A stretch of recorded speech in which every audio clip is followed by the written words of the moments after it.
Their behavior's not good. I'm to stop you now, right there, because I think you can say bad film. One lamb kebab. I've abandoned my child! Now, give me money. Tell me who sent you. Ooh. Now it's over. Both survivors.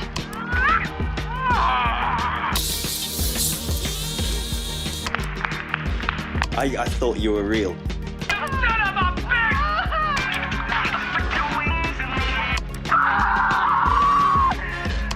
Ask me. That's popcorn. That's popcorn.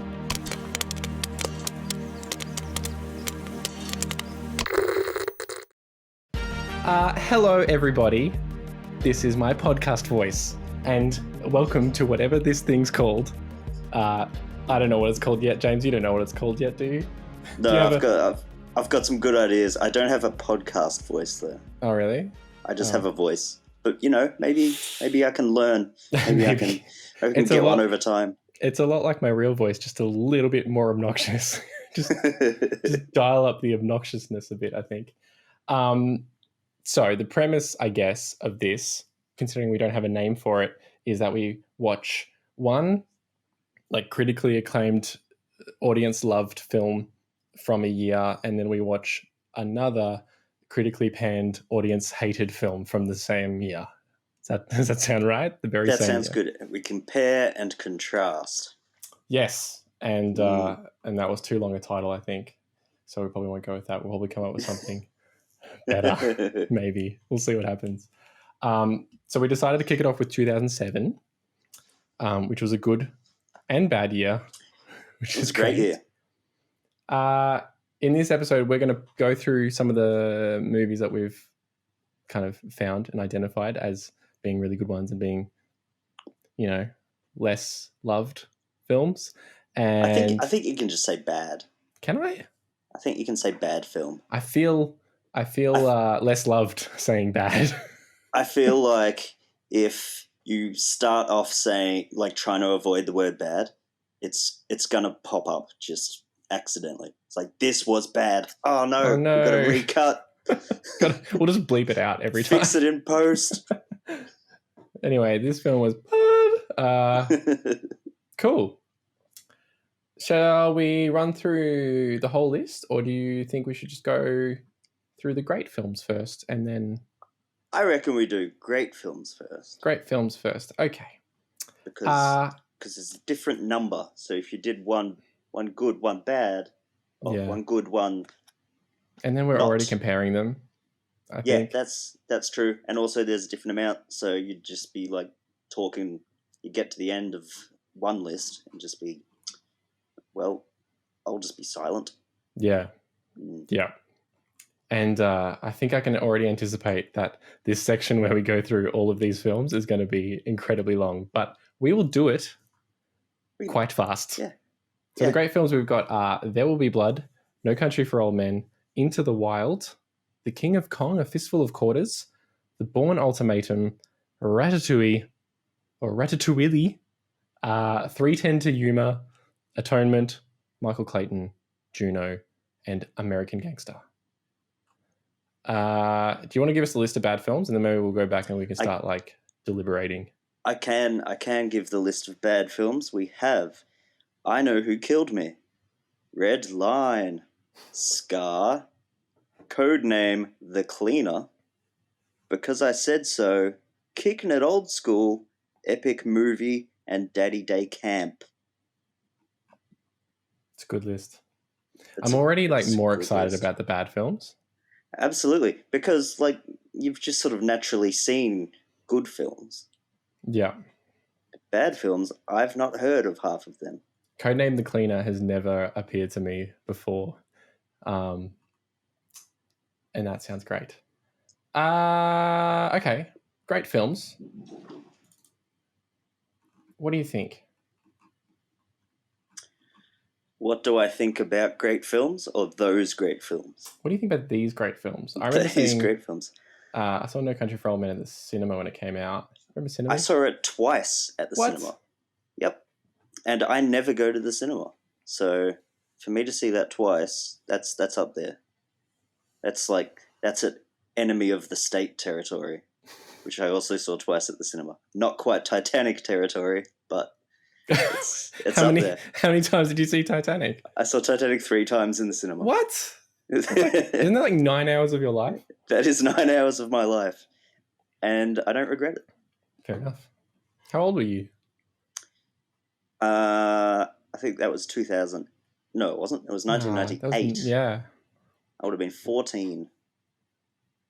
I remember there's some guys at school that were really into Titanic, and it was one of those things where like they're the cool kids, so obviously what they like is cool, and they were all very obsessed with like Leonardo DiCaprio. And it just like looking back at it, I'm like, that's a really bizarre thing to be like, yeah, this is cool. Titanic is cool. Yeah, we were into it because we really were into Terminator, and we're like, yeah, James Cameron, this is like a spiritual sequel to Terminator. Yes. If you look in the background, there's some Easter eggs for Titanic. If you look in the background, you can see Arnold Schwarzenegger pushing the iceberg towards the boat. Yeah, because he travels back in time. Yeah. Because John Connor's grandma was on the Titanic, and he's like, this is just a way easier to sort of just sink the whole boat. Get the goal. Or just the whole sink family's there. Boat. Connor's all the way down. Yeah, I remember seeing that and loving it. I think I have seen it a couple times since. But There Will Be Blood came out the same year. I think No Country won the Best Picture, didn't it? Yes, I think that is true. And they always looked like such similar films. Yeah, but even I feel though like they're not at all. I feel like with time, I feel like because I was always like, No Country for Old Men is a masterpiece. There Will Be Blood, meh. But I think with time, not meh, but like with time, I feel like There Will Be Blood is like, I don't know, withstood a little bit better than No Country for Old Men, but there's not much in it. Mm. But I've only seen There Will Be Blood once. Okay. And I just remember, I can't remember if Paul F. Tompkins is in it or if everyone just kind of looks like him in it. I mean, both. It could be both. He's definitely in it because there's another podcast, another one, that there's a guy who interviews people that are in like bit roles like that. And Paul F. Tompkins, I think, was the first interviewee. Good. Okay. It's not just like a weird memory that I invented. It's not like the Mandela effect or something. I'm like, not P.F. Tompkins, it's Paul Thomas Anderson. See, I see where you got confused. That'll do it. Very similar names. There is a talking Labrador in There Will Be Blood, but other than that, no Paul F. Tompkins. No. I thought you were real. I thought you were being serious. I'm like, I got to watch that again. I mean, Paul Thomas Anderson, he does some weird stuff in some of his films. That's true. So a talking Labrador, yeah. Could happen. Yeah, you can tell me that's true and I believe you. We've also got Into the Wild. Have you seen Into the Wild? Also have not seen that. I have been banned from my family from seeing that because they think that I will watch it and then be inspired to drive a bus to Alaska. Fair enough. I watched it and I was inspired to really hate the film and the lead guy and everything. I don't know. And I also tried to read the book and I just found him very like, because he just leaves his family. Oh, I mean, like, it's just the start of the film, but like he leaves his family behind essentially to go on this journey. Yeah. And I think I have the book here, but I've not read it. I'm just like, you're an asshole. The King of Kong, A Fistful of Quarters with Nick Cave and Nathan Fillion or something. Have you seen it? No, I have not seen that either. That's a good one. But I do know what it is. You do know what it is? Yes. The Bourne Ultimatum, which is the third in the Bourne series. They were probably a bit ahead of their... I don't know. They jumped the gun a bit, calling it the Bourne Ultimatum and then releasing 2 or 3 more Bourne films afterwards. This is my ultimatum. And then later, you get my ultimatum too. I remember liking that. I might have seen it. They've sort of blurred into one in my mind, but they're fun. They are fun Ratatouille? films. Ratatouille is my favorite. I've never seen it. It is the best. That's all I hear. I just hear people like raving about it, and because everyone in the world's seen it, there's never like an opportunity to be like, well, I did have a thought about Ratatouille. Like, did they think of the name, like Ratatouille, rat, let's make a movie about a rat that cooks. That's great. Or were there like other movies that they had about a rat doing a job, but they couldn't think of a good title? Like, and then I was like trying to think of an example, and like, maybe there's a rat that's a lawyer, and it's called Rattorney at Law. And they were tossing up between those two ideas, and like, let's do the cook. That's probably better. And then Harvey Birdman like came out the next week, and they're like, damn it. Back to the drawing board. Oh man, it's a shame they didn't release a sequel and call it Ratatouille. 310 to Yuma.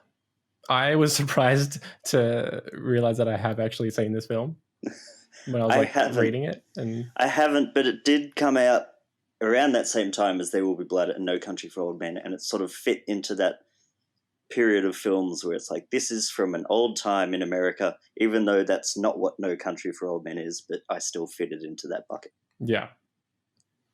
Has got Russell Crowe, I think. It's got Christian Bale? Yes. Kirsten Bell? Yes. Kirsten Bell's in it. Kirsten Bell. Yeah. It's a prequel to The Good Place. Yes. Has it got LaBouffe, or am I thinking of a different film? I don't know. Again, I haven't seen it. I think we check. Atonement is one that I have always had on my list but never seen.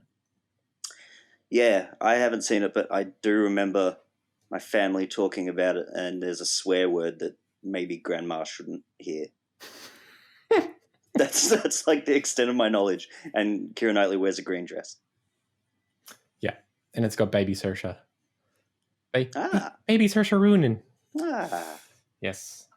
In 1935, 13-year-old fledgling writer. What does fledgling mean in that context? Like they write about little baby birds. Because like usually exclusively baby birds. Isn't the word fledgling usually used in the context of like they're not doing well, or they're... No, I think it's like they're new. Right. Like a baby like bird. They're learning to be a writer. Gotcha. I think. I was just imagining like a 13-year-old Saoirse Ronan with like a cigarette and bags under her eyes going like, I can't get any of these novels published. I'm struggling. Actually, is she the writer in that? Because this could be seen as like a spiritual prequel to Little Women. I don't know. You haven't seen it? I really have no idea. I've not seen it, and I don't know anything about it. Michael Clayton. George Clooney film. I knew George Clooney. I have no idea who Michael Clayton is. He's a major... Sorry, he's a lawyer at a major New York law firm. A attorney. Yeah. George Clooney in Ratatouille 2, Returnee at Law. Michael Clayton, nay Rat, handles all of the dirty work for a major New York law firm, arranging top-flight legal services and skirting through loopholes for ethically questionable clients. Right. And then happens. Is it based on a true story? Yes, sure. Because, I think it's pretty ballsy, like, naming your film just the main character's name and just going, yep, people are going to see this. like, I don't know. Although it worked for John Wick, but that's a cool name. Michael Clayton is, like, the most white bread name. And there was that other one with another John one, I think. Was it? John Carter or something? John Carter. Yeah. But that was like John Carter from Mars or something. And I'm like, oh, he's from Mars. That's cool. That's giving me some context. So you would have preferred it be called like Michael Clayton of Law, or yes, please. Yes, I'm happy with that. I don't think it's a true story. It's both written and directed by Tony Gilroy, who brought us things like Nightcrawler. That's a good film. Oh, he didn't direct it. He wrote Nightcrawler. No, he produced it. Oh, I hate it when they do that. No, see, that's nothing. Apparently, he wrote Rogue One, so that's disappointing. Mm. But then you don't know which version of Rogue One he wrote. I remember seeing it. I remember being kind of upset that it was over so fast. Michael Clayton. Yeah, which is, I guess, a good thing. But I feel like this one gets taken off our list because of it's the one with the biggest disparity between critics and audience liking it. Oh, what's the disparity? 91% Rotten Tomatoes critics and 69% audience. I think the audience has the same gripe as me. They just don't know who this Michael man is. They're like, give him a better name. If his name was like Shane Awesomson, like people would see that. Same movie, but his name is Shane Awesomson. It's hard to say. Shane Awesomson. I'm Shane Awesomson. Awesome. Yeah. They're like, Michael Clayton. Is this about a potter? Is this about a person? A person who's got heaps of clay, like a ton of it, and he's going to, it's a sequel to Ghost. That's what it is. Or it could be it's the exact movie, but he's made out of clay. It's a claymation George Clooney providing legal advice to Isn't that bad people. There is that film. Oh, that's not George Clooney though. Like Anomalisa or something. Have you seen that? No, but I think it's familiar somehow. It's like a very Kaufman thing, but I don't think it's Kaufman. I think it might be. Actually. Might be Kaufman? It might be. Yeah, it's animated and like every character has the same face. Yeah. Anyway, good film. Not on this list. Juno comes up next. Juno. Ellen Page is pregnant. Yes. Sorry, this is just an update from the entertainment news. Oh. Ellen Page is Juno, who is pregnant. Yeah. After sleeping with classmate Bleeker, played by Michael Cera. Sarah. I think that has peak Michael Cera in it. Like, yeah, he couldn't be any more Michael Cera. There's definitely, yeah. But I think Juno's parents in that film is Alison Janney and J.K. Simmons. Great combo. That's the best. Can we just get them back as like a couple of detectives or something, or private detectives? That'd be great. That'd be awesome. And if their boss was made out of clay. I think there's a big gap in the market of clay films. Like singular characters just in one films. Character in a film totally made stop out motion, of clay. animated, And no explanation. They don't even reference it. They just like imagine Horrible Bosses, but Jennifer Aniston is entirely like paper cut stop motion animation. There's no reason for it. That'd be excellent. Oh my god. People would see that film. This is a new genre in the making. Episode 1, new genre. Thank you very much. Yep. That's popcorn. I don't remember what we said. That's popcorn. Yep. Oh Christ. And then we finish it up with American Gangster, which I want to say is also Russell Crowe. I also want to say Shia LaBeouf. Ooh. Is in it, or you just want to say it? That's what I say. It's nice to say. LaBeouf. Good warm-up exercise. You can keep saying it. I think you're wrong, though. Okay. It's got Denzel Washington, just in case you were wondering. Russell Crowe and Chiwetel Ejiofor. Yep, we'll get there. We'll fix that in post. Chiwetel Ejiofor. Chiwetel Ejiofor. By Chiwetel Ejiofor. Chiwetel Ejiofor. Josh Brolin's also in it. Man, he had a busy year. Yeah, because he was in No Country for Old Men as well. Hey. Yep, and he did the voice of Remy in Ratatouille. What? Nah, I made that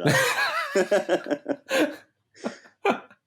I didn't instantly realize that Remy's the main like dude, isn't it? The really skinny. No, that's the name of the rat. Oh, that's the rat. Okay, what's the name of the chef? Shane Awesomson. Yep, we're going with that. So they're the great films. We've kind of had a bit of a look. I think we can safely say that Michael Clayton's out. Okay. I think Bourne Ultimatum is out. Yeah. Yeah, I don't think of that as a critically acclaimed film. No. Like, it's okay. It's good. It's fun. But I don't think it's what we need. I don't think it meets the criteria. If you had to remove 2 from this list? I would remove Into the Wild. Okay, good. Hate it. Good, excellent.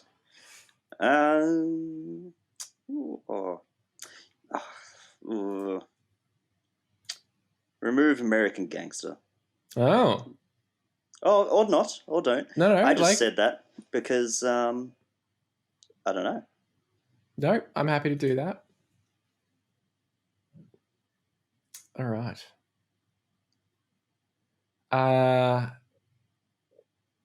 Juno? Yeah. Yeah, we can remove that. Sorry, Ellen. Sorry, everyone else in that film. Sorry, JK. Jason Reitman. Just kidding, Simmons. Jason Reitman, who also did Up in the Air with Michael Clayton. So dun dun dun. Completely stop motion animated. Has to go around the world sacking Potters. J.K. Simmons, J.K. Rowling, Harry Potter. Okay, we're done. We're done here. We got it. Okay, 3:10 to Yuma. Look, I don't know enough about it. Okay, maybe we'll keep it for now. Let's just.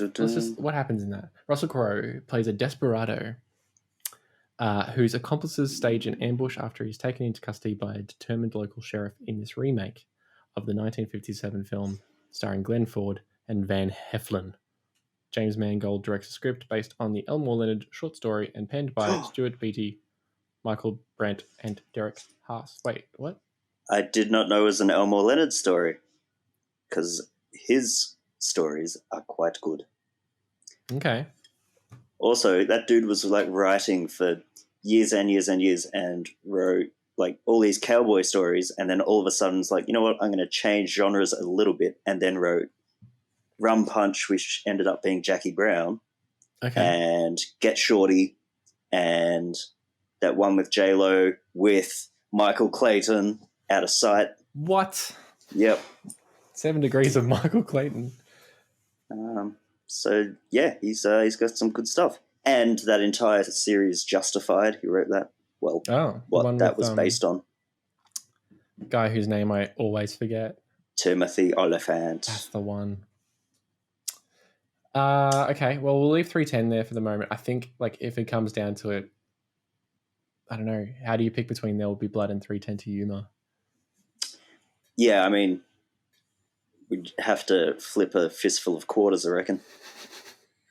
How do you flip a fistful? Great. It's easy to do if you've got King Kong hands. It's true. He would struggle to get it in, though, in the slots. Atonement. Look, these are all interesting. I think these are 6 great films. These are 6 great films. I think, yeah, look, I think we don't start with the documentary. I think we don't start with the documentary. So, sorry, King of Kong. I think what we maybe do is go through some of these bad films and see if there's any that we can maybe interline with another one, and that might help aid the decision. All right. Sounds good. Let's go to a break. Okay. And we'll come back and do the bad films. Bad music. Okay. We'll be right back. And we're back. Welcome to whatever this is called. Bad films. We're going to do the bad movies now. Do the bad movies. All right. James, over to me. All right. So the first one is I Know Who Killed Me, which I believe stars Lilo. An idyllic small town is rocked when Aubrey Fleming, a bright and promising young college student, is abducted and tortured by a sadistic serial killer. Sounds nice. One thing that I do like about this movie is the name, because I Know Who Killed Me sets up so much stuff. Like, so much mystery. There's so much. It's like, oh, somebody died, but they're alive, and they know who did it. I already know where this film's going. Yeah, well, prepare to be disappointed. I've seen this. It's without giving too much away, it's one of the better bad films I've seen in my life. And I mean that in a way that it's truly bad. Well, that's a positive for this context. Next, we have Red Line. Now, there's a lot of films called Red Line. I think there's one film a year that is released called Red Line. But this one is about a gorgeous young automobile fanatic and front to the hottest unsigned band on the West Coast. She finds herself caught up in illegal drag racing competitions organised by exotic car fanatics. Oh. So there's a lot going on there. Yeah, I'm just. There's like no one in this that looks familiar. This is an interesting film because critics sitting at 0% love, but 47% from the audience, and I think that's just because it has exotic cars and the hottest unsigned band on the West Coast. What? It's actually an origin story for the band Everclear. Is that is it Australian? No.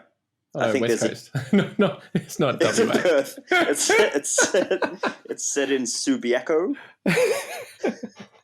Because there's a guy in the trailer who looks really familiar, but I can't. He might have been in the 2008 version of Red Line. No, I'm pretty sure this is the 07 one. Okay. Oh, when I play this, it's gonna just send it straight to you. It's gonna record it somewhere. Oh. And I did read that the movie pretty much was made by the producer just wanting to show off his cars.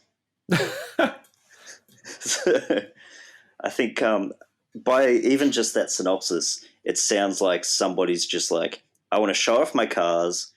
I'm trying to pick up this girl, and I said I'd put her in a movie. And also my friend's band, I reckon they should be famous. And so he's just somehow managed to make that into a film. Jay Leno should do a No. remake, do a reboot. He's got all these cars. He can just put them out there. You can have Jamiroquai play the main character.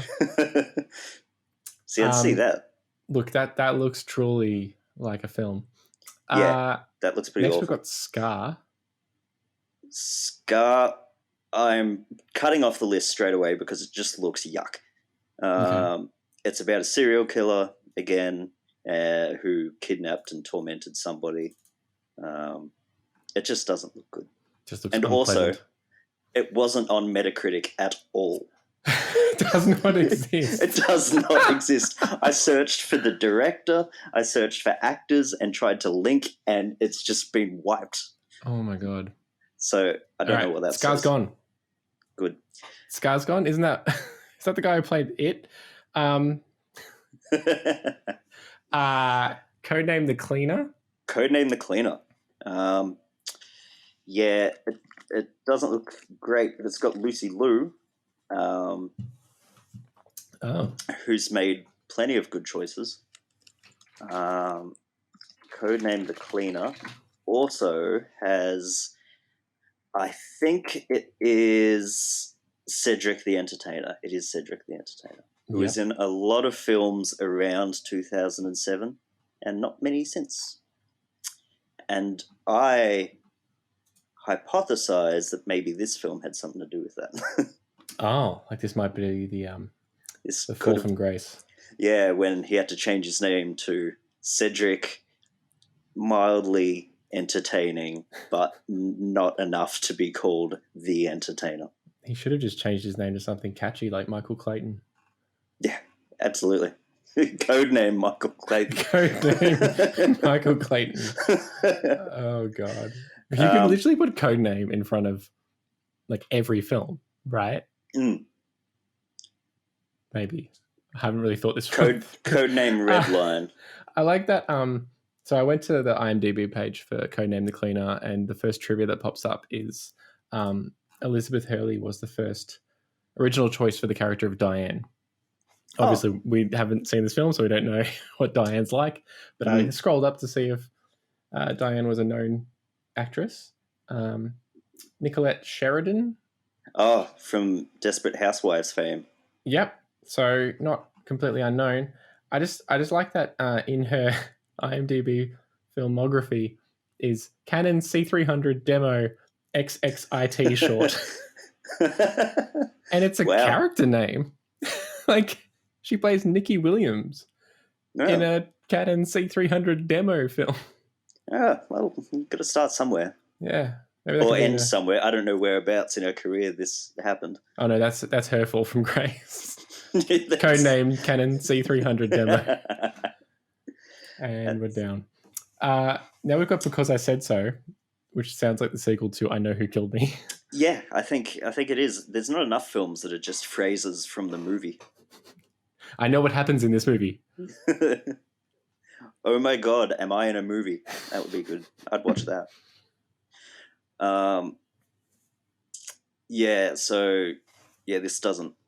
This has got Diane Keaton, who I am a fan of, but she's just a mum, and her daughters are like, "Oh, mum, she's being like this again," and that's the movie. Her daughters are Lauren Graham from Gilmore Girls fame, Piper Perabo from Coyote Ugly fame, I think. Oh, is that what she was in? I think so. Was she in like a high school TV series? Yeah, she was in Coyote Ugly. There was like a high school. Maybe I think it's something else. Maybe you're thinking of Tom the Piper's son. That's the popcorn. That's popcorn. That's popcorn. And then also it's got Mandy Moore. Yeah, it's good. So, good for them. Thoughts on Because I Said So? I have no thoughts on Because I Said So. I don't think I'm the target audience for Because I Said So, though, because I'm not an eldest daughter, middle daughter, or youngest daughter. I mean, but they might have a brother. They might. He didn't make the cut for the synopsis, unfortunately. He didn't. Kicking it old school. Now this sounds wild because it's got time travel, which is awesome. It's got breakdancing. Great. Again, awesome. And it has Jamie Kennedy, which is something. God damn it. So 2 out of 3 ain't bad. That's right. Actually, it's not time travel. It's sort of like the future, Futurama style time travel, where someone just falls asleep for a long time and then wakes up. But yeah, with breakdancing being the thing, I don't think, because like he travels from the 80s to 2007. I don't think that's enough time for the world to have forgotten what breakdancing is. Like, I think maybe they should have left a bigger gap. Like if somebody was out breakdancing on the street, I'm not going to go, "Oh, he must be a time traveler." Like, he's cool. Is the character's name Rip Van Winkle? Actually, isn't that Vanilla Ice's real name? I feel like it might be. So Rip Van Winkle is a short story by the American author Washington Irving, first published in 1819. But Yeah. in No. this film, In the film, the character's name is Justin Schumacher, which isn't nearly as interesting. didn't he direct Batman? Yep, yes, he did. Wait, so yeah. I'm confused because at the bottom it says the breakdancing Rip Van Winkle attempts to reassemble his former dance troupe in hopes of winning back the girl. Because I think you just call somebody who has fallen asleep for a very long time, you just default to calling them Rip Van Winkle. Of course. And not snooze alert chum. Is this like snooze some alert chum? American reference that I don't understand? Is that what's happening here? Yeah, that could be it. Damn. Look, this looks absolutely trash. It looks, yeah. I mean, Jamie Kennedy, if we're going to talk about Fall from Grace, that is the one. I don't think he even made it to Grace, did he? He was in Scream 2, and he was okay in it. And he was in Scream 1. He was the one that made that documentary about people heckling him and, like, no. He was the one that hosted that incredible New Year's Eve celebration video where everything is just awful. The audio doesn't work. There's people just drunk. Macy Gray is in it for some reason. It's amazing. We should just watch that. Forget movies. We just watch that. Just every episode we watch it again and just concentrate on a different thing. Oh my God. Epic Movie is up next. Yes, Epic Movie is up next. Scary Movie. It's from the screenwriters Jason Friedberg and Aaron Seltzer. Joined forces to parody the biggest movies ever to hit the silver screen. Like Pirates of the Caribbean and Chronicles of Narnia, The Lion, the Witch, and the Wardrobe. Yeah, so I think this is very much a moment in time film. I think this is when they were just making movies which, obviously, the MTV Movie Awards stopped making skits in between awarding their awards, and the people who made those skits were like, "Oh, what are we going to do now? Feature-length films. We'll just have to turn it into a feature-length film." Yeah, and everyone just said, "No, no, thanks. No, we don't need to do this." I like how I don't know if this is a typo in our notes here, but did they call Narnia with the G in front of it? Yeah, because like gnarly. Oh, yeah, good. It's very clever. It's clever writing from Jason Friedberg and Elka Seltzer. Great. Yeah, it's definitely his name, right? And then the next one is Daddy Day Camp. Daddy Day Camp, yep. Which is one of those cool sequel to Daddy Daycare that doesn't have any of the original cast. It might have like one of the kids. Or like, oh yeah, that's the guy that owned the bookshop in the first one. And he's the only one. This is like Blair Witch 2 that has, it's not found footage or something. This is like completely missing the point of the first film. Not that I have seen Daddy Daycare or hold it in any great esteem. I have seen Daddy Daycare more than once. And it's particularly for one scene, which I think is one of the funniest scenes in all of movie history. I don't think the sequel will hold up. Who's in Daddy Daycare? Daddy Daycare, it's got Eddie Murphy, Steve Zahn, and Jeff Green. Is that his name, or is that his name in Curb Your Enthusiasm, not his actual name? Jeff Garlin. Jeff Garlin is his name. And it's funny. It is a funny kids film. And I won't lie, the one scene that I think is hilarious involves just a poop joke, but it's just executed so perfectly. It's like 30 seconds, but I don't think I've ever laughed so hard. Well, Daddy Daycare, we might have to come back to. Daddy Day Camp, I think as a sequel, we just have to take it off the list. Yeah, off the list. Epic Movie as an extension of MTV Award mid sketches or whatever. Take that off the list. Off the list. I want to take Scar off the list because that didn't I've already done that. That's good. Because I said so, I think we might take off. Yeah. Which leaves us with I Know Who Killed Me, Redline, Codename The Cleaner, and Kicking It Old School. Yeah. Well, you've seen I Know Who Killed Me. I have. So do you think it would be better to do something that neither of us have seen? Yes, I think so. Or prior to earlier this week, heard of. Yeah, I think so. I mean, I would love to watch I Know Who Killed Me again. I think it would be like the third or fourth time I've watched it.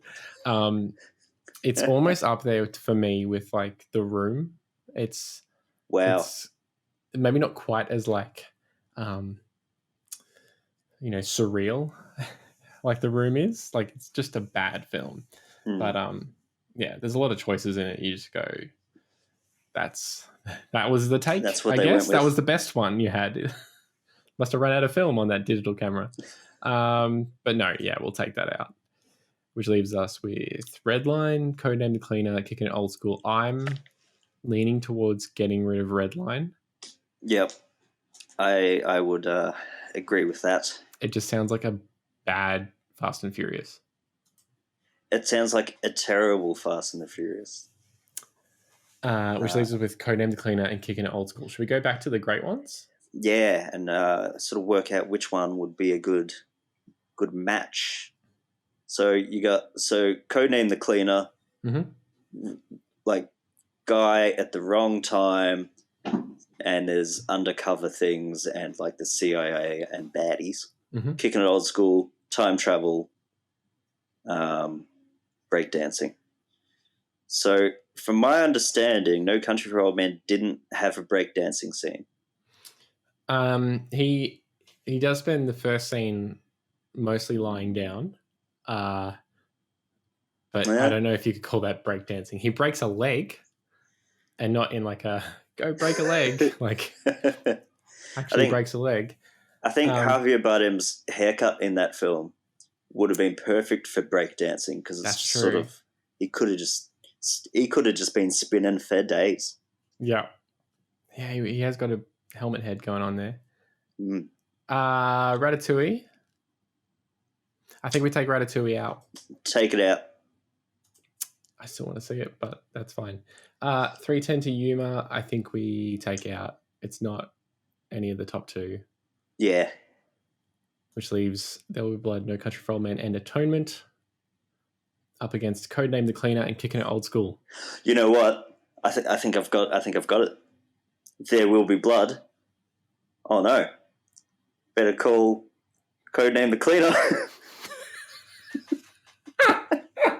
Oh, you heard it here first, folks. There Will Be Blood and Codename The Cleaner are the first two films that we will be watching for whatever this is called, and we will get better at this, I am sure. But at least we have made a decision. Yeah, that's good. I think Codename The Cleaner might be the sequel. Now we just have to figure out where the hell we find these films to watch them. But that's our problem. Yes. Cool. They're the two films to watch. There Will Be Blood and Codename The Cleaner. I cannot wait. Can't wait at all. Should we do... I was going to say, should we do a random selection for the next year that we do? Or Oh, yeah. Good thinking. Let's start with 1970, I think, and end with 2015 for now. Okay. Give some breathing room for newer films to get a cult following and go, oh, actually, that movie's not as bad as everyone thought it was. Or the converse. That's right. So let's click the button. I'm going to put a sound effect in here, I think, where it's just like...